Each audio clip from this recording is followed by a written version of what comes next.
Hi friends, நம்ம பார்க்க போகிற திரைப்படம் பேர் பூதடம் பாஸ்கர் நாராயணா. இது தெலுங்கு படம்.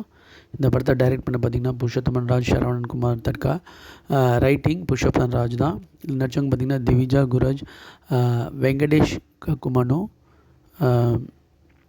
பிரணவி, கல்பலதா, சிவகதுர்கி, ஜபர்தஸ்த் ராஜ்மௌலி, பால் ராமு, சுரபி சந்தோஷ், ஷஃபி போன்ற நிறைய பேர் நடிச்சிருக்காங்க. இந்த படத்தோட கதைன்னு பார்த்திங்கன்னா, ஆந்திரா மாநிலத்தில் தலையை மட்டும் வெட்டி எடுத்துருவாங்க. பெண்கள் வந்து இது மாதிரி தொடர்ச்சியாக கொலை செய்யப்படுறாங்க. இந்த கொலையோட பின்னணி என்ன அப்படின்றது தான் இந்த படத்தோட கதை. அதில் அந்த பாடியில் வந்து பார்த்திங்கன்னா ஒரு ஃபேஸ், அந்த அரக்கனோட ஃபேஸ் மாதிரி ஒன்று வச்சுருப்பாங்க. அப்படி தான் எல்லாமே கொலை செய்யப்பட்டிருக்கும். ட்ரெஸ்ஸிங் பார்த்திங்கன்னா ஒயிட் ட்ரெஸ்ஸாக இருக்கும். இதோட பின்னணி மர்மம் என்ன அப்படின்றது தான் போலீஸ் ஆராயும்.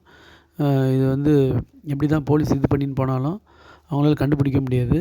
அப்புறம் பார்த்திங்கன்னா செகண்ட் ஹாஃபில் ஒரு ஃப்ளாஷ்பேக் வருது. அந்த ஃப்ளாஷ்பேக்கில் எப்படி இந்த கொலைக்கான காரணத்தை அந்த கொலைகாரன் சொல்கிறான் அப்படின்றது தான் படத்தோட கதை. கடைசியில் வழக்கம் போல் முடியும். இது ஒரு சைக்காலஜிக்கல் த்ரில்லர்னு சொல்லலாம், க்ரைம் த்ரில்லர்னு சொல்லலாம், மிஸ்ட்ரின்னு சொல்லலாம், ட்ராமா மிஸ்ட்ரி த்ரில்லர்னு சொல்லலாம். இதோட இது வந்து பார்த்திங்கன்னா திரைக்கதை ஸ்லோவாக தான் போகுது. கடைசியில் பார்த்திங்கன்னா அந்த வில்லன் சொல்கிறது ரொம்ப அது பழசாக இருந்தது, ஏற்றிக்கிற மாதிரி இல்லை.